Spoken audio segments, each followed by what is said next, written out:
Stephen A. Smith joining us from ESPN on the Raising Cane's guest chair. Stephen, how you doing? What's going on, fellas? How y'all doing, man? Thanks again, all right? Thanks again for stopping by. Please, anything for y'all. You know that. We appreciate it. Go there too long, man. What's going on, y'all? I love you and Mazz go way back, huh? Way back. Anytime he calls, I'm here. Okay, how about that? You've gone way too far, but thank you. We were just talking about the business of the NBA. Yeah. And if the owners are starting to get control back from, just trying to wrest control back of the league. That's clearly the intent. That's clearly the intent, and it's the right thing to do. It's not – here's how you put it. When you see the players step out on the court, they will tell you to look at them and how dare you challenge them because they're giving all they have. And that's justified because I don't think they shortchange us with effort on the court. It's what you're doing off the court. And by off the court, I mean outside of those 48 minutes. Your practice habits, your diet, your workouts, your commitment. There is such a thing. Like, I don't think players take this one element into consideration enough. What if the fan asked you from opening night of the regular season, are you at your best? See, some people get ready, and some people stay ready. And the ones who stay ready are the mega stars. When we think about Jordan, when we think about Kobe, when we think about LeBron, when we think about the great ones, certainly as a season progresses, attrition kicks in. It can wear you down in some respects. In other respects, it'll elevate you because you've got your rhythm, you've discovered it, you found it, etc. But the big thing is that when opening day arrives, are you 100% ready? That means did you use your off time to maximize every ounce of potential that you have physically, conditioning-wise, etc.? 95% of them can't say they do. So that clearly relates to that's what it is. Doncic. We're also driving at the apron, the luxury tax. Right. So we all second apron. Everyone believes that if Mark Cuban still owned the Mavericks, he wouldn't be there. Luka Doncic would still be there. I can promise you that Luka Doncic would still be there. Right. There's no way that Mark Cuban would have moved Luka. So the new owners look at the money in conjunction with the conditioning of the player and say bad investment. The Celtics today, I don't know if you're aware of this, made a minor trade. Jordan Springer. Jaden Springer. Only a $4 million salary, but it takes them under a tax. So it saved them like $15 million in tax money, Stephen. And they're up for sale. And it's like we're trying to piece this together. Like, is that part of the whole thing? It's part of it because you don't want to hand a financial, something onerous to a new owner. You don't want that obligation placed on somebody else's shoulders. They might not like that. They're saying if we have debt, make sure it's debt that's ours, that we create. You make sure you create just as little of it as possible. So you do have to take that into consideration. But the other thing is, like you talked about, whether it's a Doncic or anybody else, it's about maximizing that potential. And when it comes to the dollars, this is when I learned is on a different level. We all know the NFL is at a point right now where it prints money. Okay? You have to be the stupidest person in the world if you own an NFL franchise and you can't make money. You're a new kind of idiot, okay? Because it just prints money. So you have these guys. If you recall, you guys know this, when Colin Kaepernick was protesting and what have you, that next season the owners, each of them got a check from the television deal. If I remember correctly, it was for $246 million plus per owner. And they were complaining because they had calculated Kaepernick cost them about 10. I mean, think about that for a second. You got 246. Well, damn it should have been 250. It should have been 255. And they're literally pissed off because it was 246 as opposed to 250 and 255, and they blamed him. Now, whether that's accurate or not, we don't definitively know, but the point is they believed it. Enough owners believe that. And most of us would say, I got $246 million. Those dudes was like, we lost out on 5 to 10. This is who they are. And so if you know that in a league that's printing money, imagine you're in a league where that's not the case. And the money is made off of you selling the team, but you're not generating an income for yourself while you're owning the team. That's what we're dealing with when we think about the world of professional sports, especially outside of the National Football League, and that's what you're faced with. Okay, let me ask you this question. What does it tell you, if anything, that LeBron was not informed of this move? They're tired of him. And what I mean by that is not tired of him, the player, tired of the demands, tired of the cachet, tired of the perception, the imagery that we're at the mercy of Clutch Sports. We're not really all running this organization. They are. I happen to know for a fact that's how they felt. They're not going to say so publicly. Hell, they might not have said it to Clutch Sports and LeBron publicly, but I'm telling you what I know. This is what they were feeling. Like, this perception that's out there. Rob Pelinka is our GM. Jeannie Buss is our board of governor. We run this organization, not them. And the opportunity to send that message as opposed to capitulating to it, because you had a 40-year-old superstar who's still one of the best in the world, not talking about retirement, but nevertheless, we don't have anybody, on the scene to look forward to go out there and to get Luka Doncic. It's not just about his star power. It's not just about his cachet. It's about the fact he's 25 years old. See, if he was 35, 40, the same age as LeBron, it would be different. But because he's so much younger, and the likelihood is that you're going to have him under contract pretty much for the next decade, you're in an entirely different position, and that's how you feel. This is his organization now. So, Stephen, to me, though, this is the trade is the trade. Okay, but to me, this is the other part of the story, and it's a big part of the story. Just look at the stuff that has happened in the league. Karl Anthony Towns, we're not going to pay you anymore. Right. You're going to New York. See you later.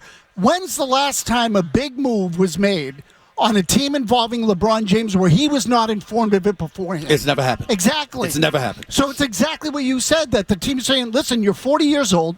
We brought your son in here. That's right. You've gotten everything you've wanted, everywhere you've gone.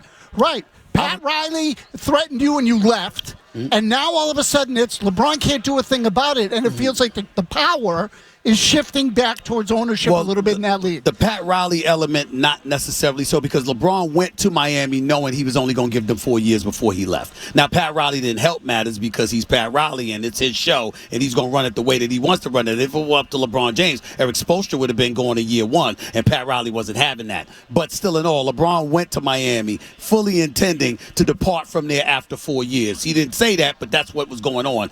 In the case of everything else that you said, particularly with LeBron, his son Bronny, etc., that's exactly 100% what the Lakers were feeling. Like, we've done everything you wanted to do. Darvin Ham is gone. J.J. Redick's here. Bronny James is here as the number 55 overall pick. What haven't we done for you? And here we are. We're listening to Anthony Davis and you talk about we need a 5. We need a big. We need to make adjustments. We need to do X, Y, and Z in order to better position ourselves within the Western Conference. They didn't want to hear that. Not from them. Because they felt like they had exhausted themselves doing everything that they could to acquiesce and appease to their stars, as they're known to do. Jeannie Buss is not a person that apologizes for catering to the stars. It's Tinseltown. It's the Los Angeles Lakers. It's not a side gig where Steve Ballmer, as dedicated as he is to the Clippers, he made his billions before he was ever associated with the Clippers. You have other owners that are billionaires and then, okay, let me buy a team.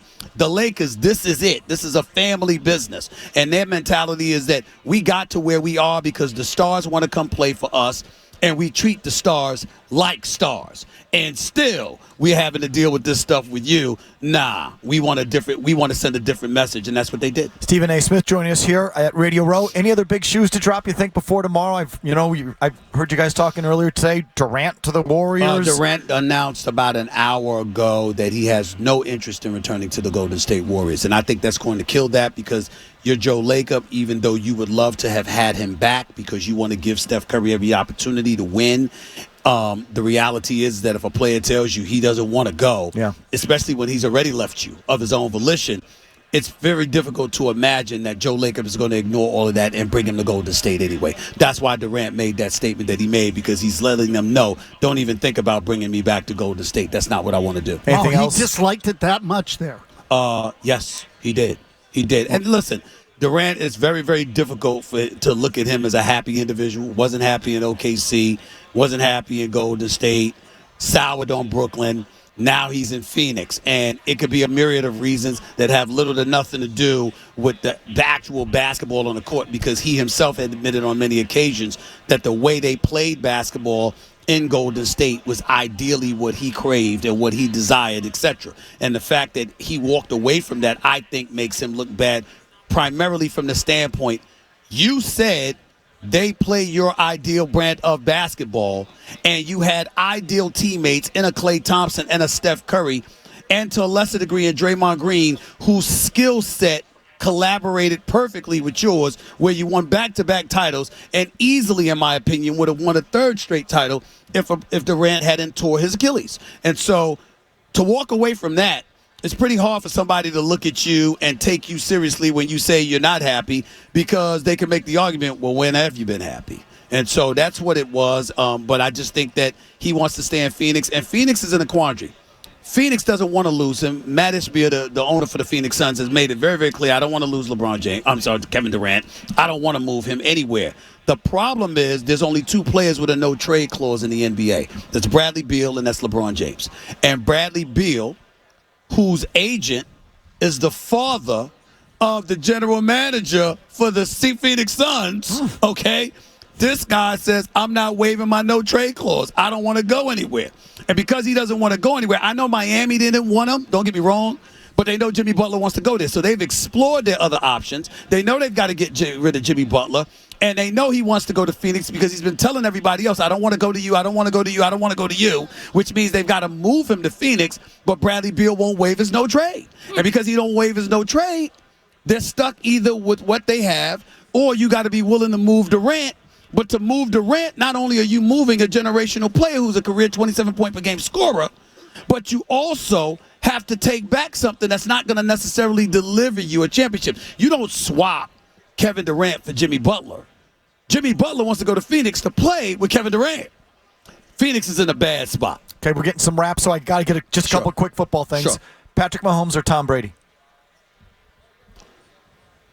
The resume that is Tom Brady is Tom Brady, 7-time champion, but damn, to be a starter for 7 years, go to a conference championship game every single year, win a division title every year, go to 5 Super Bowls. If he wins this Sunday, not only would it be 4 Super Bowls, but it would be a three-peat for the first time in NFL history since the Super Bowl era. It's hard not to put Patrick Mahomes number one. One game tonight, who you got? Between these two? Yep. Philly and No. One game, you can pick a quarterback, Brady or Patrick Mahomes, tonight to win a game. Who do you pick? I'd pick Patrick Mahomes because of his wheels. If you're telling me just strictly dropping back to pass and throwing the football, I'll put Brady there with anybody.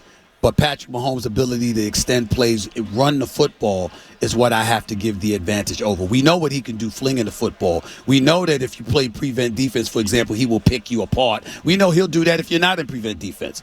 But then to add to that his ability to run with the football, which is something Tom Brady could never do. Remember, it was back page news when Tom Brady scrambled in his last year in New England for a first down for crying out loud. This back page, what the hell's going on here? Tom Brady ran for a first down. What the hell is this world coming to? I mean, that's not something that you customarily see. That's my man. I love Tom Brady to death, but Patrick Mahomes, man, he's one of a kind. And if he wins 3 straight, and 4 and 5 Super Bowl appearances in his first 7 years, I don't know how you can take that away from him. Are you like much of New England and some of America? Are you sick to death of the Kansas City Chiefs? No, I'm not sick of listen, I like to see dynasties get knocked off. I like to see the big fish get shrunk to size. But in order to do that, first you got to establish yourself as the big fish, which I think they've done, and I think it's great for football. So and plus they're great guys. Travis Kelce, that's my brother from another mother. I love him to death. I love what he brings to the game. Andy Reid, we go back to the days of me covering him in Philadelphia.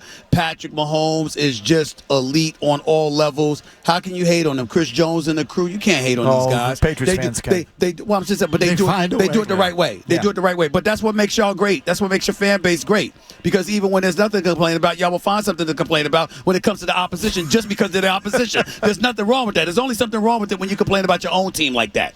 But when you're complaining about the opposition, hell with the opposition. They're the enemy. Treat them like it.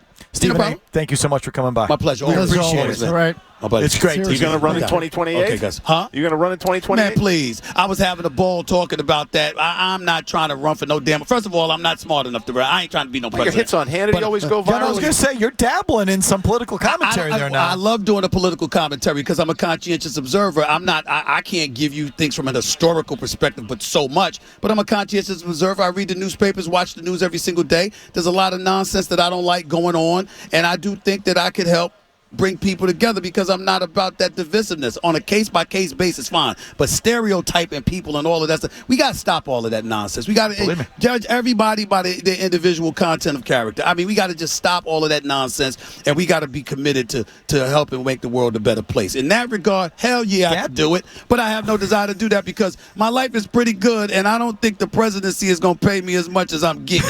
So, I mean, I like my life. I'm not trying to give up that money for the presidency, for that headache. No, I'm not trying to do that. If you change your mind, I'll host the fundraiser. You do that. You do that if I change my mind. Steve, hey, thanks again. If you like that clip, check out more videos from Felger and Mazz here. For more Patriots analysis and opinion, hit this playlist. And for all the latest from the Sports Hub, download the app at 985thesportshub.com.